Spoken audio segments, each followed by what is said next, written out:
जय गुरुदेव, जय जिनेंद्र। कैसे हैं आप सब? आरज़ू ख्वाहिश में आप सभी का स्वागत है। आज की खास जानकारी में हम बात करेंगे घर पर पड़ने वाली छाया वेद के बारे में।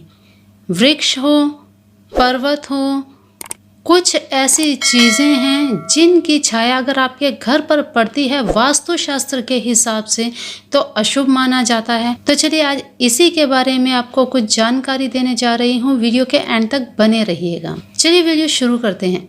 जीवन को सुखी और सुगम बनाने में वास्तु का बहुत बड़ा महत्व है जो सकारात्मकता का संचार करता है। इसीलिए जब कभी भी घर बनवाया जाता है तो वास्तु के नियमों का ध्यान ज़रूर रखना चाहिए ताकि किसी प्रकार की अनहोनी ना हो। घर के अंदर तो वास्तु ठीक कर सकते हैं, लेकिन कुछ चीज़ें ऐसी होती हैं जिन्हें नहीं ठीक किया जा सकता या मकान लेते समय, घर लेते समय इन चीज़ों की जानकारी नहीं होती। वेद अर्थात आपके मकान पर किसी चीज़ की छाया पड़ना। आज आपको इस वीडियो के माध्यम से छाया वेद के बारे में ही बताने जा रही हूँ। हालांकि इनका अशुभ होना इस बात पर निर्भर करता है कि वह किस प्रकार का छाया वेद है। तो सबसे पहले हम बात करेंगे मंदिर छाया वेद की। घर के पास मंदिर होना सभी को अच्छा लगता है क्योंकि इससे आसपास का एटमॉस्फेयर सकारात्मक रहता है, लेकिन मंदिर की छाया आपके मकान पर पड़ना नुकसानदायक हो सकता है।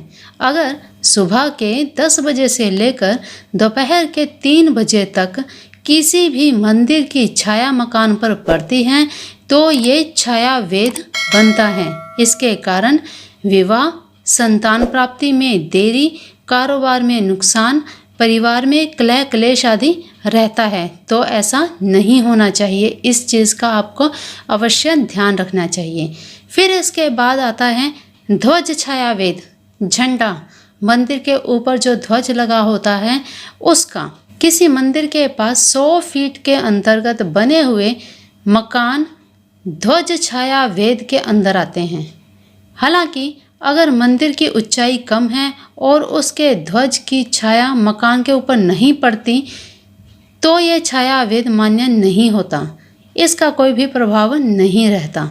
अगर ध्वज की ऊंचाई से दुगनी जगह छोड़कर मकान का निर्माण करवाते हैं तो वास्तु दोष नहीं लगता। फिर इसके बाद है पर्वत छाया वेद। यदि किसी के घर की पूर्व दिशा की ओर किसी पर्वत, ऊंचे टीले आदि की छाया पड़ती है तो ये छाया वेद के अंतर्गत ही आता है।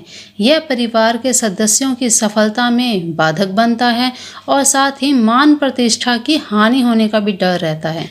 पूर्व दिशा के अलावा अन्य दिशाओं पर इस छाया का खास प्रभाव नहीं पड़ता।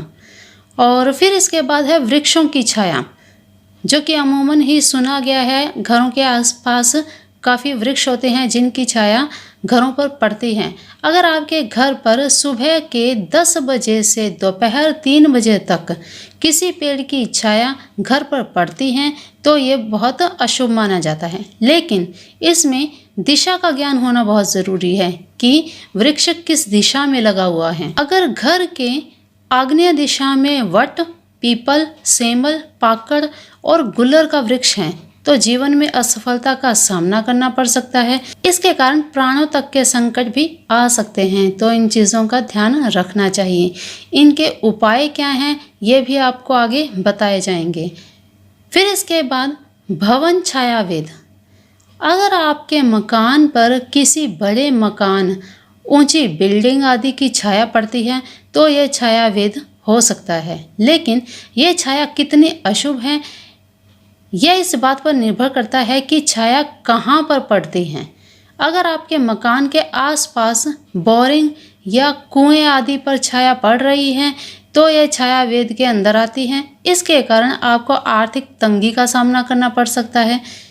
कहते हैं कि किसी अन्य घर की छाया पड़ने के कारण परिवार के मुखिया को घोर संकट का सामना करना पड़ता है। तो इसी तरह से इन चीज़ों का ध्यान रखना चाहिए। इनके क्या उपाय हम कर सकते हैं? देखिए, जितनी भी आपको बातें बताई, जितने भी आपको छाया वेद बताए हैं, इनमें से कोई भी एक अगर आपके घर पर इन चीज़ों में से किसी एक का भी छाया वेद होता है तो आपको क्या करना चाहिए। इसके अलावा भी कोई उजाड़ जैसी जगह है, आपके घर के सामने या घर के आसपास शमशान भूमि है, आपके घर के सामने से सड़क निकलती है, घर के सामने अगर खाली खंडर जगह है या खाली प्लॉट है इस तरह की, जिससे आपको नकारात्मकता का एहसास होता है, ऐसे समय में क्या करना चाहिए। ऐसे समय में आपको रविवार के दिन एक कांच की कटोरी में फिटकरी रखिए, फिटकरी की 2-3 डलियां रखिए और इसे अपने घर के दाईं तरफ, मेन गेट के दाईं तरफ इसे रख दीजिए और इसे रखा रहने दीजिए। हर 2 हफ्ते के बाद रविवार के दिन फिटकरी को चेंज कर दीजिए, पुरानी फिटकरी को जल प्रवाह कर दीजिए और नई फिटकरी रख दीजिए। कंटिन्यू इसी तरह से इसे करते रहना चाहिए। इससे क्या होगा, आपके घर पर पड़ रही नकारात्मकता, आपके घर पर पड़ रही छाया वेद का असर आपके घर पर नहीं होगा।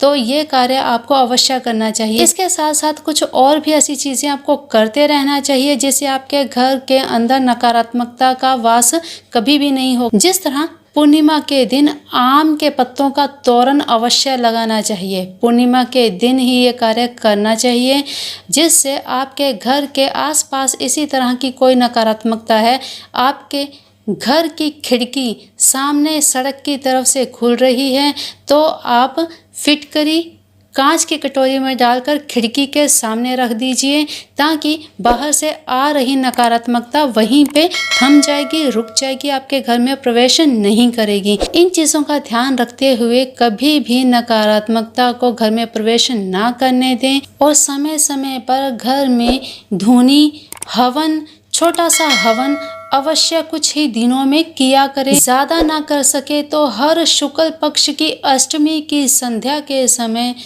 हवन ज़रूर करना चाहिए, जिससे आपके घर पर आ रही किसी भी तरह की नकारात्मकता, आपके घर में कोई आपके दुश्मन भी आते हैं जिन्हें आप नहीं रोक पाते, क्योंकि रिश्तेदारों में भी कुछ ऐसे लोग होते हैं जो आपसे द्वेष रखते हैं, ईर्ष्या रखते हैं। तो ऐसे लोगों से, उनकी नकारात्मकता से बचाव के लिए घर में शुद्धि हमेशा करते रहना चाहिए, क्योंकि हवन करने से घर में पॉजिटिव एनर्जी क्रिएट होती है। आपके घर में शंख है तो शाम के समय, संध्या के समय, आरती के समय शंख ज़रूर बजाना चाहिए।